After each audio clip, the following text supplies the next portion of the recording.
चीज़ें इतनी स्ट्रॉन्ग होती है और शैतान की तरफ से ऐसे आती है आप पे कि आप लालच में आ जाते हो और आप उसे छोड़ नहीं पाते। तो आई थिंक बहुत टाइम तक का जब मैं सोचती थी, मैं हमेशा सोचती थी कि मैं यहाँ से कैसे निकलूंगी भी या नहीं निकलूंगी।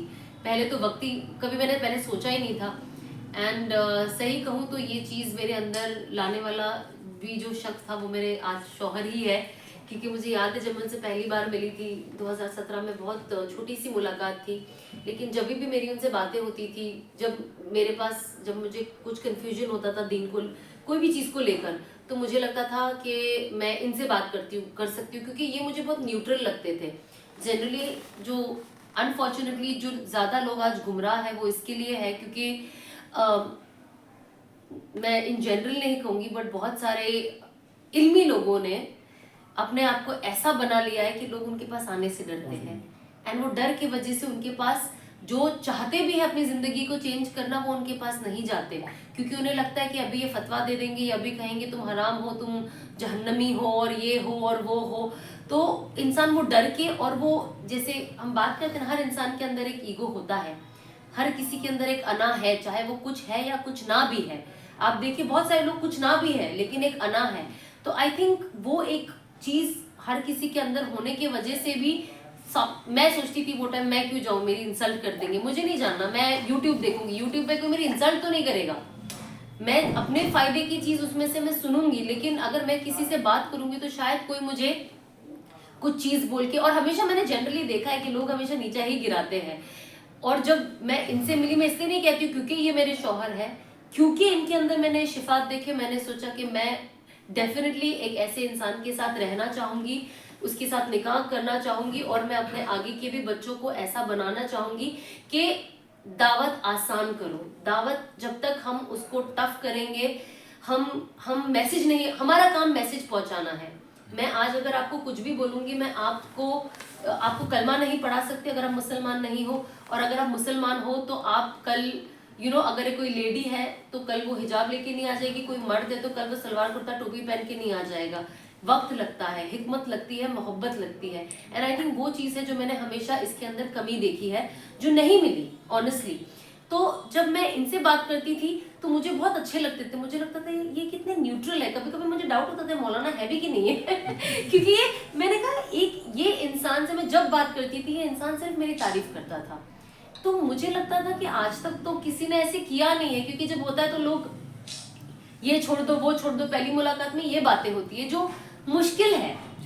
लोग, हो सकता है कुछ लोग स्ट्रगल कर रहे हैं छोड़ने के लिए, पर उनके पास दूसरे भी तो असबाब होने चाहिए ना, कि इसके बाद आप कह रहे हो आप मुझे छोड़ दो, फिर मेरा घर कौन चलाएगा, मेरे घर वालों को कौन देखेगा, ये सब मेरे लिए एक दूसरा असबाब बनना भी जरूरी है। तो ये बहुत अच्छी बातें करते थे, तो मुझे अच्छा लगता था इनसे बातें समझना। कभी कोई चीज होती थी तो मैं इनको कॉल करके पूछ लेती थी कि मैं क्या करूं। एंड देन एक वक्त आया कि 2018 जब आया, 1 साल बाद एक्चुअली, तब मैंने सोचा कि मुझे चेंज होना है, और फिर मेरी इनसे बात हुई, फिर मेरी मौलाना साहब से मुलाकात हुई। एंड देन उसके बाद फिर एक अरसा गुमराही में मेरा वापस गुम गया। एंड मुझे अभी भी याद है जब ये फोन करते थे ना, आउट ऑफ मुखलिस पना के मैं इससे पूछूं, मुझे उस वक्त इनसे बात करने नहीं होता था क्योंकि मुझे शर्म आती थी। मुझे लगता था ये इंसान मुझे इतनी अच्छी चीज की दावत देता है, अच्छी चीज बताता है, लेकिन मैं कहाँ जा रही हूँ।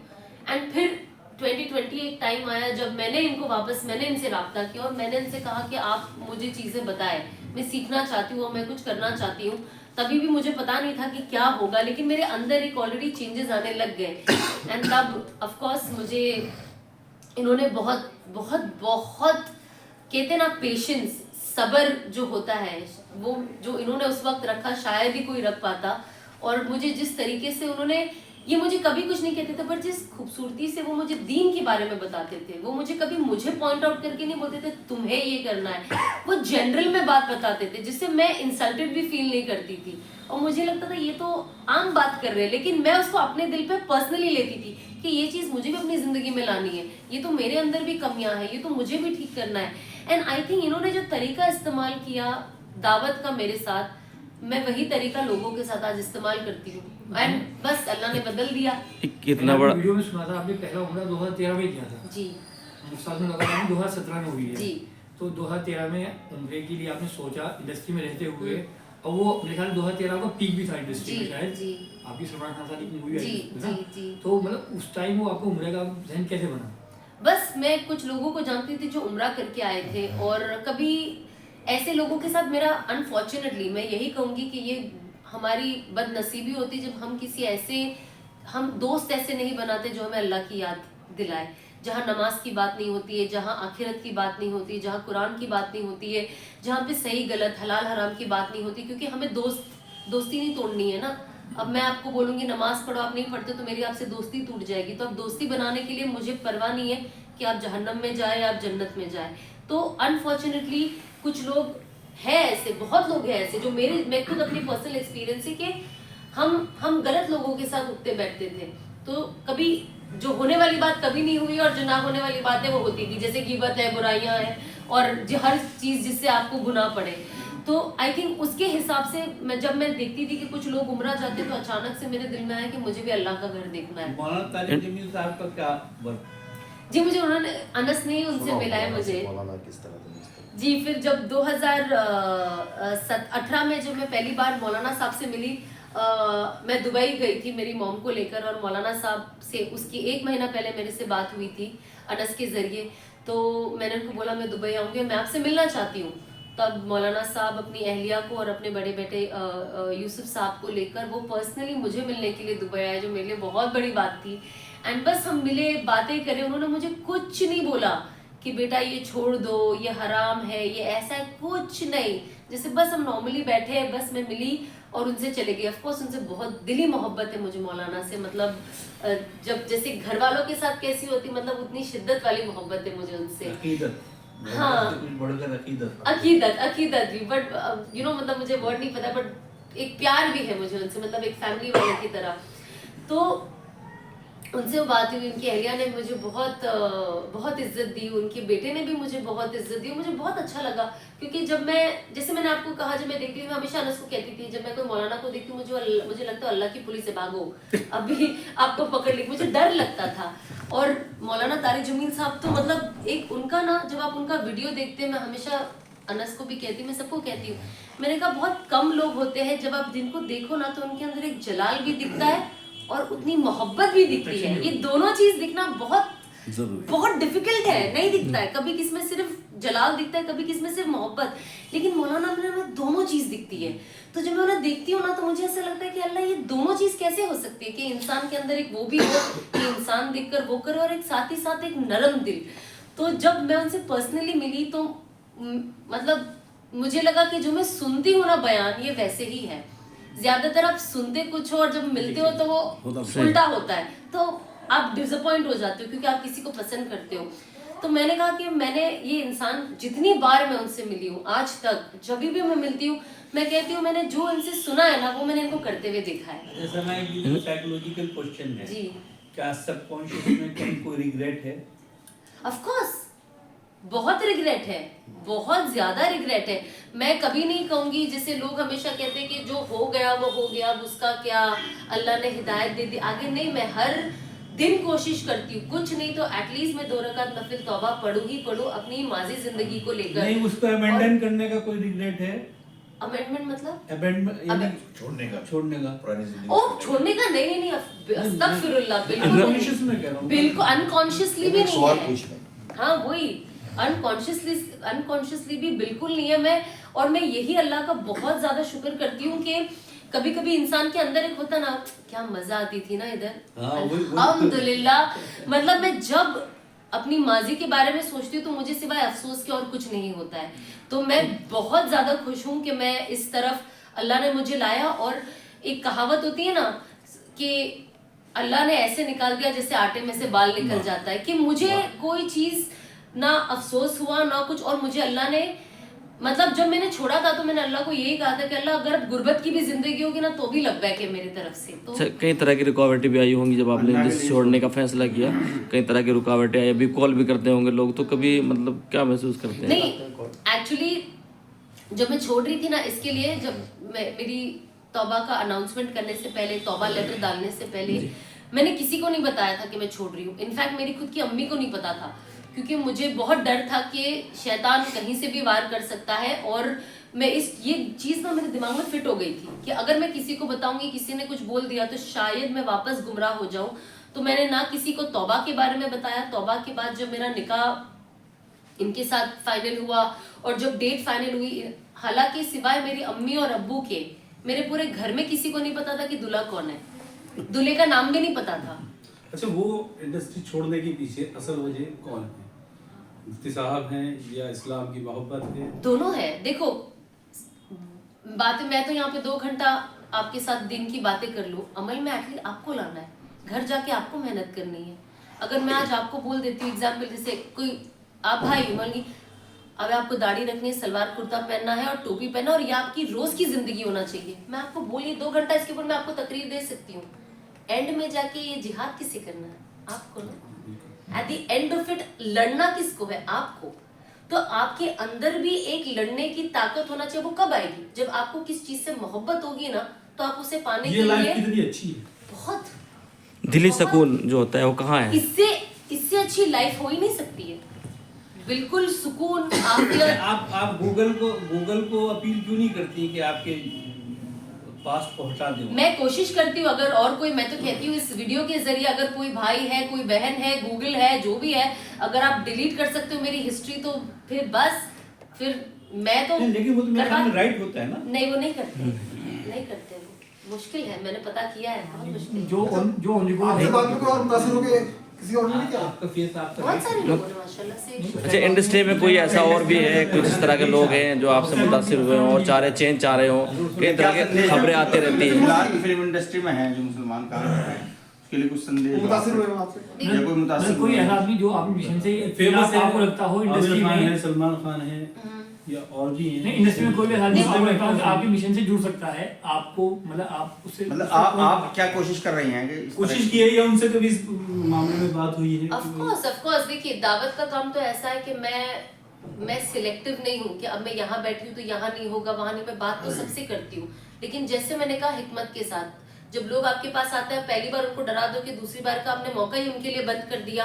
तो मेरा ये जाहिर सी बात है, जब आपको किसी से बात करनी तो आपको ये भी चीज मैं ऐसे नहीं बोलती क्योंकि इधर है, पर ये भी चीज मैंने इनसे सीखी है कि जब आप किधर दावत पे जाओ तो पहले आपको उनके जैसा कंफर्ट करना पड़ेगा। जब तक सामने वाला कंफर्टेबल नहीं होगा, मतलब इन शॉर्ट बात ये है कि आप अभी भी इंडस्ट्री की टच में हैं अपने मैं लोगों से नए मिशन को लेकर। ऑफ कोर्स मेरे, देखो मैं मिशन तो नहीं कहूंगी इससे, ऑनेस्टली एक अगर मुसलमान भाई बहन है तो एक दिल में मोहब्बत है, उनकी आखिरत की फिक्र है, और इसीलिए ज्यादा फिक्र है क्योंकि मेरी आखिरत की किसी ने फिक्र नहीं की। मेरे तौबा करने के बाद बहुत सारे मौलानाओं ने भी मेरे लिए अगेंस्ट वीडियो बनाए, लेकिन जब मैं उस दुनिया में थी तो कोई मेरी इस्लाह करने नहीं आया। तो मेरे लिए मेरे शौहर, क्योंकि वो एक कदम आगे बढ़ाए और उन्होंने मुझ पे वो मेहनत की, और ऐसा नहीं है कि इन्होंने की तो मैंने वाह वाह हाँ ये सुनती, मैंने 10 बार ब्लॉक किया है। इन्होंने मेरे तरफ से वो इंसल्ट, वो जिल्लत, चाहे अब जो भी बोलो, मतलब मुझे कोई ब्लॉक करे तो मैं कभी उससे बात ना करूं, लेकिन मेरे शौहर ने फिर मेरे से हंस के बात की। क्यों? दीन की मोहब्बत है ना। और ये चीज करना बहुत मुश्किल है, ये आज मेरे लिए भी आज भी मुश्किल है, लेकिन मेरे हस्बैंड ये करते हैं।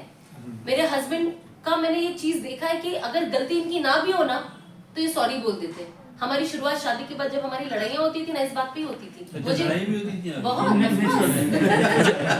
मियाँ बीवी लड़े नहीं तो मियाँ बीवी नहीं है, फिर प्रॉब्लम है कुछ रिलेशन। तसल्ली हो गई तो एक घंटे बाद के पता चल गया। माफी यही मांगते जैसे मैंने कहा। तो मैंने जो माफी मांगने वाला जीतता है, जिसने माफी मांगी वो जीत गया। नहीं, ये इसमें बताने की भी जरूरत नहीं है, वो सबके साथ ही बहरहाल यही होता है। इसके अलावा भी ना भाई, मैंने एक चीज इनसे जो सीखी है ना, जब मेरी इनसे बहस होती थी, जो मैं कहती हूँ ना, जो मैं दीन की तरफ आहिस्ते आहिस्ता बढ़ी, और जो वो कहते हैं ना, जो पकड़ के रखने, लोग कहते हैं ना, हमेशा लोगों का सवाल होता है पकड़ के कैसा रखे। बहुत सारे लोग चेंज हो जाते हैं लेकिन डट नहीं पाते। जो भी टाइम अभी तक जो अल्लाह ने अल्हम्दुलिल्लाह मुझे एक तरीके से पकड़ के रखा है, इसमें ना आपके घर वालों की भी बहुत मेहनत होती है, जिसमें मेरे हस्बैंड की है, मेरे सास ससुर की है, और अब मेरी फैमिली जब थोड़ी थोड़ी, मेरी मम्मी चेंज हो रहे, सब चेंज हो, बहुत फर्क पड़ता है घर से भी।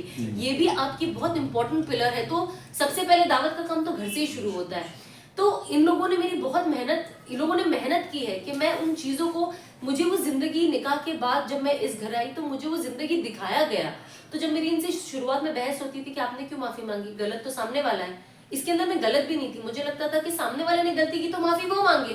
तो अनस कहते हैं कि भैया माफी मांगने से अगर मैटर सॉल्व हो जाता है तो माफी मांग लो, माफी मांगने वाला छोटा नहीं होता है, इनफैक्ट अल्लाह उसे पसंद करता है। मैंने कहा अच्छा, तो ये लॉजिक मेरे जहन में नहीं था। तो जब इनके साथ रह रहे कि अब मुझे पता है कि किसी की भी गलती हुई है माफी मांग, ऐसे नहीं मुझसे ही मांगते, अगर आपने भी गलती की होगी ना और आपका इनसे बहस हो जाएगी, माफी मांग लेंगे आपसे, कोई प्रॉब्लम नहीं है। अच्छा, एक जमाने में हमने ये तब्दीली शादी से पहले की थी या शादी के बाद? पहले से अच्छा, पहले से। ये इनकी पहले की आदत थी, मैं हमेशा देखती थी। वही तो खूबी अच्छा, आपकी डेटिंग रही? नहीं, अस्तगफिरुल्लाह, बिल्कुल नहीं। सीधा हमने शादी का जैसे बात किया, मैंने फौरन मेरे घर में बात की, बिकॉज जब मैं अपनी जिंदगी चेंज कर रही थी और मैं हलाल की तरफ आ रही थी तो मौलाना ने निकाह का तो कहा। हाँ, तो मैं नहीं चाहती थी कि मैंने एक वीडियो सुना है कि शादी से निकाह से पहले सब बहन कहा करते थे सना को, जी, वीडियो सुना है। क्योंकि ऑब्वियसली ये मेरे पास दावत की ही नियत से आए थे और इनके जहन में निकाह का कोई ख्याल नहीं था। तो जाहिर सी बात है, आप जब उस तरीके से मिलोगे तो आप एक निस्बत as a sister, as a brother ही लगाते हो। पॉइंट ले लो।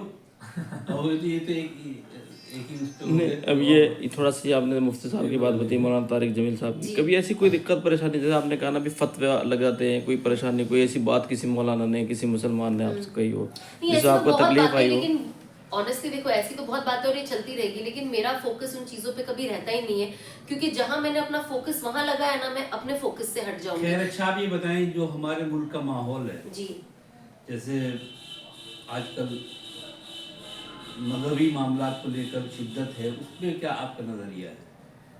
सी ऐसे मामला तो रहे है और आगे भी रहेंगे। इनफैक्ट आगे तो और मुश्किल आने वाली है। तभी तो कहा गया ना हदीस में कि आगे अपने दीन को पकड़ के रखना, चलते हुए कोयले को हाथ में लेना। और मुझे लगता है आज वो वक्त आ गया है ना, वो दिखता है। तो मैं हमेशा ये कहती हूँ कि इख्तिलाफी चीजों में कभी नहीं जाना चाहिए। जिस चीज में आपका और मेरा कोई इख्तिलाफ नहीं है, उसको पकड़ के चलो। अच्छा, जैसे आप बहुत इस वक्त मशहूर हैं, ये सियासी आदमी हैं, ये अगर आपको इस बात के लिए कांग्रेस की जानिब से ऑफर दें कि भाई यहाँ से आप एमपी का इलेक्शन लड़ लिए, तो क्या आप एमपी का इलेक्शन? नहीं, आई थिंक मेरे लिए मुश्किल होगा। मैं पॉलिटिक्स के लिए मुझे बहुत हाँ नहीं जी, हाँ कि मतलब मुझे ऑफर आते हैं। ऐसा नहीं कि आज मैं जब इंडस्ट्री में थी तभी भी मुझे ऑफर आया था, इसके बाद भी आया था। और ये देखिए, कोई बुरी बात नहीं अगर आप खड़े रहे और किसी के जज्बात समझ के आप किसी के लिए काम करें। नहीं, मतलब ये ऑफर किस पार्टी से थे आपको? नहीं, मैं ये तो ना बता सकता आप तो जैसे पूछे कल वोट करें कौन से किसको करेंगे आप, यही तो। चलिए, तालीम मिशन पर कुछ बताएं। तालीम मिशन में खास तौर से जो हमारी मुसलमान ख्वातीन हैं, उनमें तालीम मिशन को किस तरीके से आगे बढ़ाया जाए? देखिए, बहुत बच्चों की तालीम को कैसे? एजुकेशन में हमेशा कहती हूँ कि सबसे ज्यादा जरूरी एजुकेशन है। जब तक एजुकेशन नहीं होगा आप चीजों को नहीं समझ पाओगे। और जैसे जब मैं यहाँ पे भी आई, जब मैं इनके स्कूल में गई और जब मैंने देखा कि हम वहाँ पे सब कुछ मिक्स था। नॉर्मल जैसे लड़कियां भी थी जो बिना हिजाब की भी थी, दूसरी लड़कियां थी जो हिजाब में भी थी। एंड जिस तरीके से वो लोग एजुकेशन को हासिल कर रहे हैं, जिस तरीके से वो इंग्लिश में इतनी अच्छी इंग्लिश बोल रहे हैं, सिर्फ इंग्लिश नहीं बोल रहे, अच्छी इंग्लिश बोल रहे हैं। मतलब आई वाज सरप्राइज्ड कि बच्चियां का फ्लुएंसी कितना है इंग्लिश में। और हमें पता चलता है ना जब बच्चियां जैसे बात करती है कि फ्लुएंट है लैंग्वेज या नहीं है, वो लोग इतने अच्छे से बात कर रहे थे। एंड हम कल रात को भी इनफैक्ट यही बात कर रहे थे कि बहुत ज़रूरी है कि स्पेशली अगर मैं मुसलमानों की बात करूं और जो ताजीर है और जो अल्लाह ने जिन्हें नवाजा है, हमें कोशिश करनी चाहिए कि हम ऐसे इदारों को बनाएं जहाँ पे एजुकेशन को इम्पोर्टेंस दी जाए। And education means not just दीनी एजुकेशन बट दुनियावी भी आप उन्हें बताएं। बिकॉज वो जब सिर्फ दीन की एजुकेशन हासिल करते हैं उसके बाद वो दुनिया का कुछ काम नहीं कर पाते। वो एजुकेशन जो है मुस्लिम माशरे के लिए आप उसको कैसे मानती हैं? देखिए, मैं कोई भी चीज जो शरीयत के खिलाफ है मैं उसको कितना भी सही भी मान लूं, लेकिन गलत तो गलत ही है ना। अब हम अगर कल को 100 लोगों से वोट ले, अगर आपको 51 वोट आ जाए कि को एजुकेशन होना चाहिए, इसका ये मतलब तो नहीं है ना शरीयत गलत हो गई। आप कहीं ना कहीं सोसाइटी के साथ को एग्जिस्ट करना चाहते हो, बट अगर नहीं मैच हो रहा है तो नहीं मैच हो रहा है वो। अगर कल को मुझे एग्जाम्पल, अगर आज मुझे मेरे घर में दावत रखनी है, मुझे मर्द को और औरत को अलग रखना है, साथ रखना है, वो मैं डिसाइड कर सकती हूँ, है ना। लेकिन जस्ट बिकॉज अगर कोई मुझे समझता है कि मैं थोड़ी सी भी नेक या दीनी अगर दिखता भी है, तो कल को अगर ये दोनों जॉइंट हो गए तो इसका ये मतलब नहीं है ना कि शरीयत मॉडर्न हो गई, नहीं, जो गलत है वो गलत ही रहने वाला है। तो हम उस गलत को सही नहीं कर सकते। हाँ, लेकिन अगर मुझे मौका मिले कि मैं ऐसी चीज बनाऊं जहाँ पे मैं बच्चों को, लड़कियों को अलग एजुकेशन दूं, लड़कों के लिए अलग सिस्टम बनाऊं, अगर मेरे अंदर वो चीज है तो मैं बेशक वो करना पसंद करूंगी। अगर मेरे पास वो ऑप्शन है तो मैं ये करूंगी डेफिनेटली। अच्छा, दूसरी अब आखिरी सवाल हमारा ये है, आज आप दारुल देखने गई थी, तो दारुल देवबंद कैसा लगा आपको? और देवबंद के बारे में आज से पहले आप क्या जानती थी? पहले क्या जानती? यहाँ आने के बाद आपने क्या जाना, पहले क्या जानती थी? जी, देवबंद के बारे में तो मैं शादी के बाद से ही जानती हूँ कि देवबंद भी कोई चीज है। मैंने कभी नाम नहीं सुना था शादी से पहले, क्योंकि जैसे मैंने कहा, जो इंसान मैं अपनी दुनिया में ही थी, बहुत सारी चीजें मुझे शादी के बाद ही एक्चुअली मुझे भी पता चला सारा बोलो बोलो बोलो बोलो कोई बात नहीं, एक्चुअली मैं आपको बताती हूँ, बहुत मजे की बात हुई थी। जब हमारा निकाह हुआ था ना, मेरे और अनस का, और जब हमारा फोटो इंस्टाग्राम पे चढ़ा था, तो बहुत लोगों ने नीचे कमेंट किया था, तुम्हें ये वहाबी मिला, तुम वहाबी हो अब, तुम देवबंदी हो अब। एंड जब मैं पढ़ती, और इतना सारा आया था, मुझे दोनों में नहीं पता था क्या होता है, ना मुझे पता था वहाबी क्या होता है, ना मुझे पता था देवबंद। मुझे इतना पता था मैं सुन्नी हूँ, तब तक मुझे इतना पता था। तो मैं जब दूसरे में रात को कमेंट पढ़ी, एंड देन नेक्स्ट डे मैंने अनस को बोला, मैंने अनस को पहला सवाल किया, अनस हम वहाबी है? अनस से तुम्हें कौन बोला, ये कहाँ से?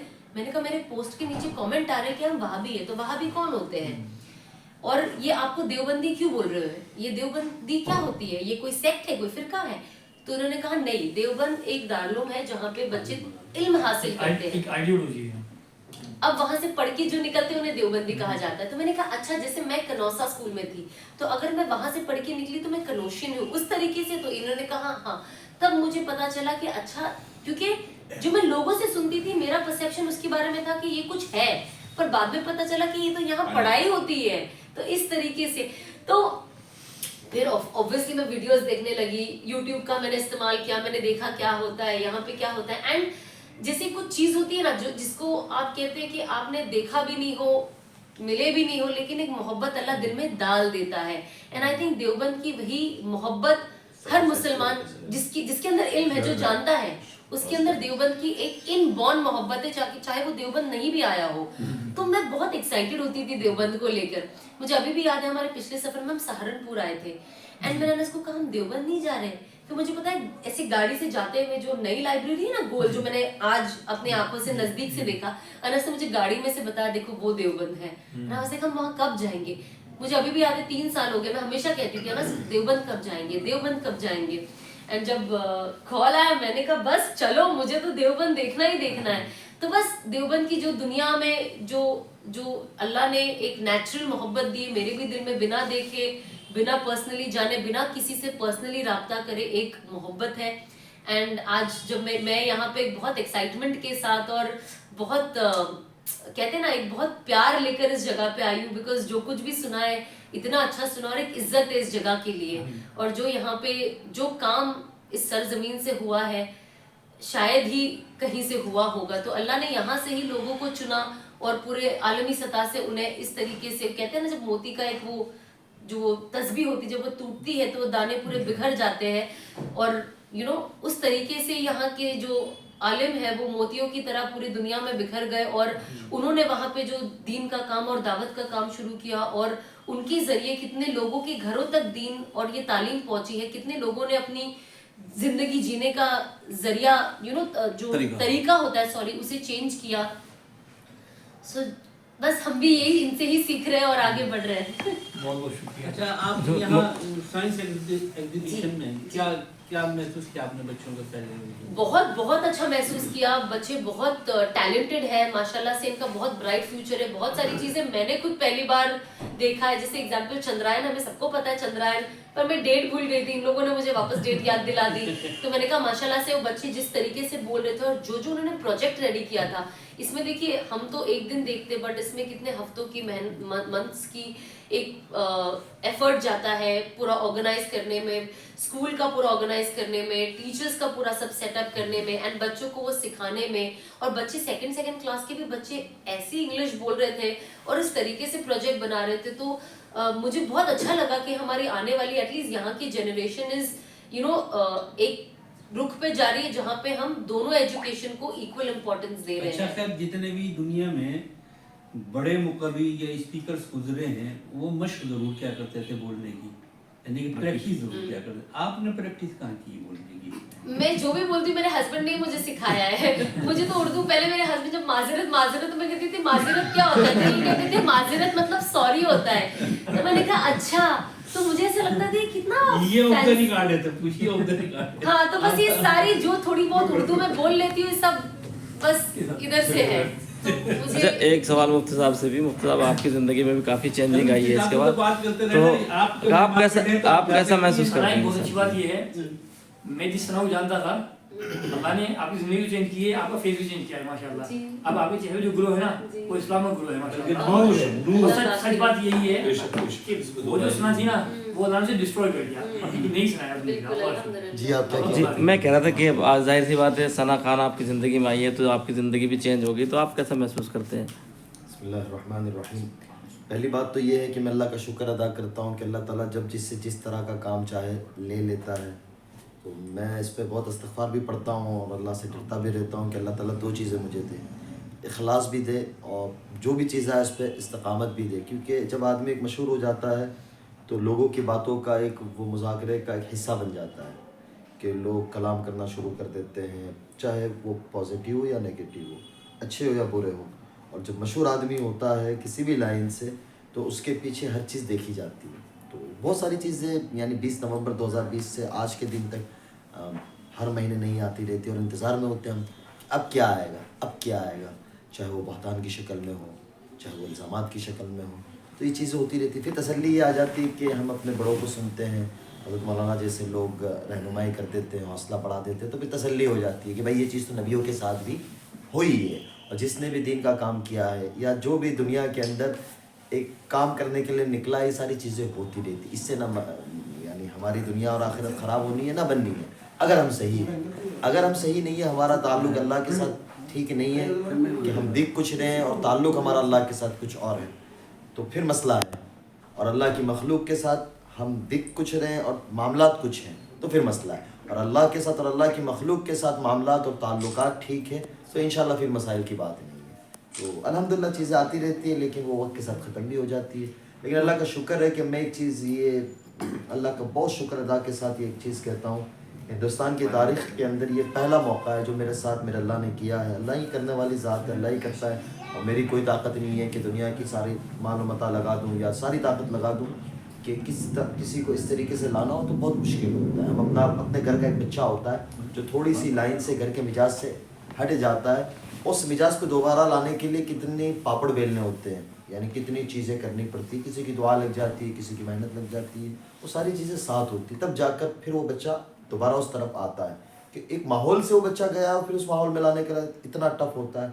तो ये तो एक बहुत यानी साद भाई ने वो ज़िंदगी देखी है, सफ़र किए हुए हैं और आप हज़रात के सामने भी सोशल मीडिया की ज़िंदगी है कि एक आदमी आम भी होता है, यानी थोड़े लोग भी जानते हैं, 2-4 लाख लोग, और फिर वो थोड़ा सा फैम मिल जाता है, चाहे कोई काम इंडस्ट्री की लाइन का, जो भी मशहूरियत की लाइन का दुनियावी काम किया हो या ना किया हो, लेकिन वो दिमाग का जो फतूर होता है ना वो बहुत ऊपर चला जाता है कि मैं पना जो होता है, तो वहाँ से निकलना अल्लाह ताला हम सबकी हिफाजत भी फरमाए बहुत मुश्किल होता है।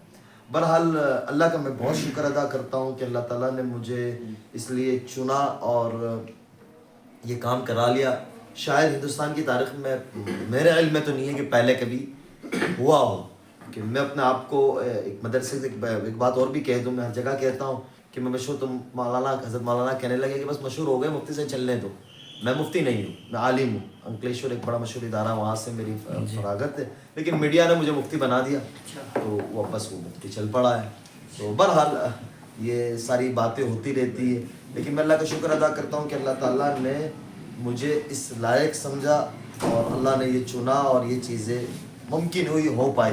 और अब उसके बड़ा शुक्र अल्लाह का ये है कि हम दोनों मियाँ बीवी कोशिश करते हैं कि हमारी थोड़ी सी बात से, थोड़ी सी मेहनत से, थोड़ी सी जद्दोजहद से एक बच्चा एक बच्ची का दिल फिर जाए और अल्लाह के साथ जुड़ जाए और अपनी ज़िंदगी को बदल दे और अपने वालिदैन का फरमा बरदार हो जाए। बीवी है तो शौहर की हो जाए, शौहर है तो बीवी का हो जाए, भाई है तो भाइयों का हो जाए और अपनी ज़िंदगी के रुख को बदल कर अल्लाह को सामने रखते हुए ज़िंदगी गुजारे, तो ये हमारे लिए आखिरत का ज़ख़ीरा है। तो ये अल्लाह का शुक्र अदा करते हैं कि इसलिए हम मुल्क में भी जाते हैं, मुल्क से बाहर भी अल्लाह ले जाता है। और अल्हम्दुलिल्लाह मैं तो क्या हूँ, बस वो बजने वाला ढोल हूँ। अल्लाह ताला अमल और इल्म वाला बना दे। इनकी बड़ी मेहनत थे। और उससे अलावा मैं हैज़ बीवी छोड़कर बात करूँ तो वाकई वो सिफ़ात जो होती है, जो कहते हैं ना कि जब तौबा कबूल होती है तो अल्लाह ताला सिफ़ात से आदमी को बदल देता है। तो दो चीज़ें इनके अंदर बड़ी आली सिफ़ात है। एक तो नरम दिली, कि इंसान की मोहब्बत बहुत बड़ी चीज़ है, चाहे वो किसी भी मज़हब का, कि यानी उसके लिए कोड़न करना, उसके लिए कोशिश करना। अगर कोई हाल आ जाता है, कोई परेशानी आ जाती है, तो अगर इनके पास आती है तो उसको कैसे हल करें, अपने बस में ना हो तो किस तरीके से हल कराई जाए। और दूसरा कि फिर अल्लाह के आगे आगुजारी, कि मैंने ये देखा है शादी के बाद से आज तक कि माशाल्लाह ये अल्लाह के सामने गिड़गिड़ा के रोती। यानी ये बताने की बात नहीं है, ये कमरे की बात है अल्लाह। लेकिन मैं ये इसलिए कहता हूँ कि ये मेरे लिए पैगाम है, सबक है कि हमारा ताल्लुक़, हम एक बात तो बहुत कर लेते, लेकिन असल जो है ना कि नबियों के बारे में कहा जाता है और कुरान कहता है कि रात दिन में 2 दावत, रात में अल्लाह के नबी सल्लल्लाहु अलैहि वसल्लम को कहा जाता है कि मेरे पास आ जाओ मेरे नबी जी, मेरी और आपकी बात होना बहुत ज़रूरी है, कि दिन में करो दावत का काम और रात में आके मेरे से आहुजारी करो। तो अल्हम्दुलिल्लाह अल्लाह ताला ने इनको इस सिफात से नवाजा है कि रात में आहुजारी करती है। अल्लाह ताला इस पर इस्तिकामत भी दे और कबूल भी फरमाए, और माशाल्लाह लोगों की फ़िक्र भी करती है। तो अब एक दूसरा बड़ा एक पहलू ये है कि नौजवान नस्ल जो है मोहब्बत भी करती है इनसे, ख़ासतौर से हमारी बहन बच्चियाँ, तो वो भी इस तरफ की बहुत सारी कारगुजारियाँ आती है जो बताने का वक्त नहीं है, तब्दील भी हो रही है। और तीसरा जो बड़ा फ़ायदा वो ये है कि इंडस्ट्री के अंदर पहले इस तरीके से नहीं होता था। जैसे इन्होंने बताया कि मैं ये नहीं समझता कि ये चीज़ें, बहरहाल ये इनकी बात है, लेकिन मैं ये समझता हूँ कि हर आदमी अपनी ज़िंदगी का एक टारगेट बनाया हुआ है। अब वो भी ये है कि वो मिलते नहीं हैं, तो हम भी कहाँ जाएँ, बेचारे दीन वाले चाहते भी दावत देना, लेकिन असबाब नहीं होते, ज़राए नहीं होती, मुलाकात की शक्लें नहीं होती। लेकिन अब अल्लाह का शुक्र है कि कहीं ना कहीं वो शक्ल सूरत खुल रही है। तो बहुत से भाई, बहुत सी बच्चियाँ, बहुत सी बहनें अल्हम्दुलिल्लाह उनके रुख दीनी हो रहे हैं। तो हम उनको यही कहते हैं कि जब तक अल्लाह ने आपके मुकद्दर में रखा है आप करें, और हलाल के कामों के ऊपर बिज़नेस की लाइन से आए। जब आदमी बिज़नेस की लाइन से आ जाता है ना तो वो पीछे मुतमईन होता है। मैं मिसाल के तौर पर इनको कह देता, जैसे हज़रत मौलाना हज़रत मुफ्ती तकी उस्मानी साहब का इनकी ज़िंदगी में बहुत बड़ा रोल है, मैं बहुत शुक्र अदा करता हूँ। और हमारे हिंदुस्तान के बहुत बड़े उलमाओं का बहुत रोल है कि जिनके पास भी गए बड़ी मोहब्बत फरमाई, जैसे हज़रत मौलाना है। मैं अहले दारुल का साद भाई का बहुत शुक्रिया अदा करता हूँ कि हज़रत मोहतमिम साहब ने एक यानी निज़ाम किया कि मैं इनकी तरफ से, अपनी तरफ से शुक्र अदा करता हूँ कि लाइब्रेरी दिखाई, कि ये तो ये समझते थे कि दारुल के इहाते में दाखिल हो जाना मेरी नजात का ज़रिया है। यानी मैं कहता हूँ ना, पागलपन वाली मोहब्बत होती है, अकीदत होती है।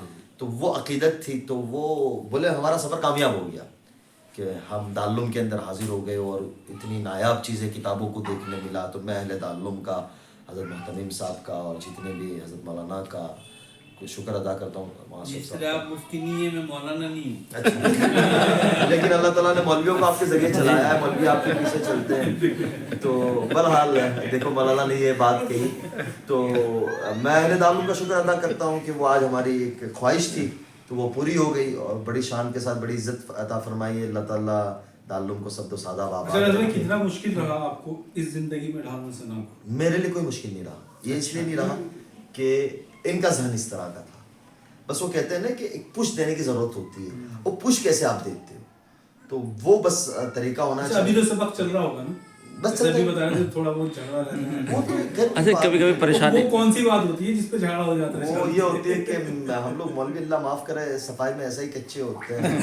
मुझे अंग्रेजी नहीं आती तो वो अल्फाज मैंने कि यार छोड़ो यार, सीख लूंगा। अब बच्चा अल्लाह ताला ने बेटा दिया, अल्हम्दुलिल्लाह, अल्लाह ताला से जिंदगी दे, आफियत दे, तो वो मैंने कि वो अंग्रेजी सीखेगा, उसके साथ मैं भी सीख जाऊंगा। तो वो ये होता है कि बाथरूम गंदा हो गया, ये गंदा हो गया, फला चीजें, तो मतलब घर की साफ सफाई का जिम्मेदारी उठा लेते हैं। आपने सब सिखा लिया लेकिन आप सीख नहीं पाए। वो तो कोशिश। अब उसमें अंग्रेजी में बड़ा मसला ये है कि भाई नहीं, ये एक मैसेज है, ये एक मैसेज है। दिस हाउ, ये यानी ये अल्फाज यहाँ नहीं बोलना, ये वहाँ बोलना। अब एक अल्फाज सीखते बोले ये अल्फाज यहाँ नहीं बोलना, मैंने क्या छोड़ो यार, जान छुड़ाओ।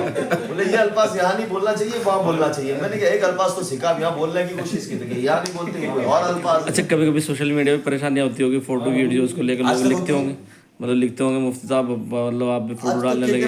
अब वो मैं ये कहता हूँ, पहली बात तो ये है कि जैसे हज़रत मौलाना ने देखा, साथ भाई ने देखा, जितने भी लोग साथ हैं, कि बड़ा मसला ये है कि हम तनकीद फ़ौरन करते हैं। अगर मेरे में 99 गलतियाँ ना, तो एक खूबी देखने की कोशिश करें। अगर 100 गलतियाँ हैं तो आप मुझे उसको दूर करने के बजाय, ये तरीका नहीं है। नबियों की काम क्या होता था, अल्लाह के नबी सल्लल्लाहु अलैहि वसल्लम ने क्या किया, कितनी हिकमत मोहब्बत बताई है कि सुलह हुदैबिया देख लो।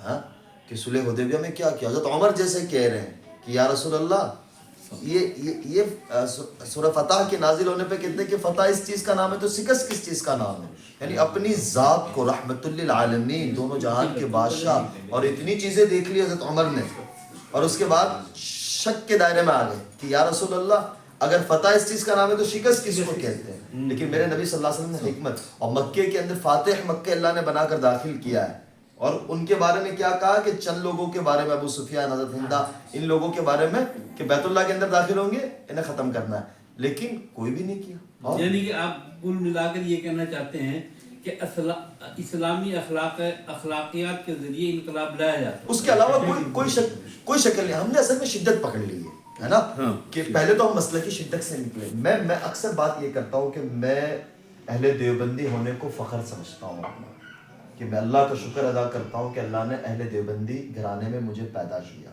तो मैं अल्लाह का शुक्र अदा करता हूँ, और मैं मेरे उलमा की तहकीक पर, उनके मसलक पर मुत्तफ़िक़ हूँ। लेकिन मैं अवामुन नास, अब जैसे ये थी, इसको देवबंद क्या होता है, बरेलवियत क्या होती है, पता ही नहीं था, तो मैं वहाँ उम्मत मोहम्मद सल्लल्लाहु अलैहि वसल्लम बनकर पेश आऊँ। एक तो ये चीज़ होगी। दूसरी चीज़ ये होगी कि मैं तनकीद कर रहा हूँ तो किस बिना पे कर रहा हूँ। अगर मेरी तनकीद उसकी इस्लाह है तो फिर तरीका ये नहीं है जो आज सोशल मीडिया के ऊपर एक जंग छिड़ा हुआ है, तो वो इस्लाह का तरीका ना मेरे नबी का रहा है, ना सहाबा का रहा है, ना हमारे बुजुर्गों का रहा है। आप तो दारुल में, आपके सामने तो तारीख़ है बुजुर्गों की कि इख्तलाफ, जैसा हज़रत मौलाना दोपहर में फरमा रहे थे कि इख्तलाफ राय तो एक घर का हिस्सा है, बाप बेटे में, भाई भाई में, मियाँ बीवी में, लेकिन इख्तलाफ राय को शिद्दत नहीं बना सकते, झगड़ा नहीं बना सकते। इख्तलाफ की राय के अंदर भी मोहब्बत होनी चाहिए, है ना। तो बहरहाल ये होती रहती है, आज तक चलती है कि भाई इन्होंने ये कर लिया, इन्होंने ये कर लिया। लेकिन मेरी गुजारिश ये है, या आपके ज़रिए से अल्लाह ताला जहाँ तक बात पहुँचा, कि पहले मालूम कर लो, और अगर इस्लाही मकसूद है तो आगे बात करें। और मैं अपने उलमा को, अपने बड़ों को मैं अपने सर का ताज समझता हूँ, और उनकी जूतियों की धूल के बराबर अपने आप को नहीं समझता। तो ये जब फ़ोटो की होती है तो मैं कहता हूँ ये इख्तलाफ राय का मसला है। तो बहरहाल कह ये रहा था कि आज देखा होगा कि हमारे साथ ये होता है कि बहुत से फ़ोटो हमारी तरफ से नहीं निकलते। एक भी फ़ोटो जितना भी देवबंद में हमारे सफ़र पे चला, हमारी तरफ से एक भी हमारे प्लेटफॉर्म से नहीं गया है। लोगों ने मोहब्बत में डाला है और उन्हें अपने तरीके से डाल दिया, चाहे बच्चे हो चाहे बड़े हो। अब उसमें हमारा कितना कसूर, हमारा कोई कसूर नहीं। आज आपने मैं खाना मेडिकल कैंप का इफ्तिताह किया है, क्या महसूस कर रहे थे? मैं बहुत ज़्यादा मुबारकबाद साद भाई को, अहमद भाई को देना चाहूँगा कि इन्होंने जिस तरीके से शुरुआत की इस हॉस्पिटल की दास्तान बताई कि कोविड में देखा कि लोग परेशान हैं, अल्लाह ने इमारत दी थी। ये दिल भी होना चाहिए, जिगर भी होना चाहिए कि एक आदमी अपनी ज़ात से तैयार होता है कि फ़ायदा नुकसान बाद में चीज़ है ना, कि एक आदमी अपनी चीज़ को पेश कर देता है। जब पेश की तो अल्लाह ने कबूल भी कर लिया कि अल्लाह ने बहुत थोड़े वक्त में इतना बड़ा ज़बरदस्त 100 बेड का हॉस्पिटल बनवा दिया। इनके वालिद माजिद रहमतुल्लाह अलैह के नामे से कि फैज़ान हॉस्पिटल जो उन्होंने बनाया और दारुल के इहाते के अंदर है, तो ये खिदमत करते हुए आ रहे हैं। और आज हमने देखा भी कि माशाल्लाह एक सबसे बड़ी चीज़ मैंने देखी ना कि जो इनके पास स्टाफ है वो दीनदार है। ये एक मैंने बहुत अच्छी खूबी देखी। ये मैंने इनसे भी नहीं कहा, अभी मैं अर्ज़ कर रहा हूँ कि माशाल्लाह जहाँ हमारी बच्चियाँ बहनें हैं, दूसरे लोग हैं, वो माशाल्लाह तबीयत के दीनदार है और जहनीत के नेक लोग हैं। कि जब हमारा ख़ास तौर से ये तबका, दो तबके, एक तो जो बच्चों को दुनियावी तालीम पढ़ाते हैं और ये डॉक्टर मेडिकल लाइन के, जब इनके अंदर दीन होता है ना तो ये अपने पास जो अल्लाह ताला ने उन्हें जिस चीज़ से नवाजा है, डॉक्टर से या टीचर्स से, वो उसका शुक्र भी अदा करते हुए वो उसको अपना घमंड नहीं समझते या अपनी डिग्री का तकब्बुर नहीं समझते, वो लोगों की खिदमत समझते। तो यहाँ वो चीज़ का मुझे महसूस हुआ कि यहाँ ऊपर से लेकर नीचे तक के हर एक के जज्बा है कि लोगों को सेहत मिल जाए, आफियत मिल जाए और शिफा मिल जाए। बहरहाल आप लोगों का भी बहुत शुक्रिया।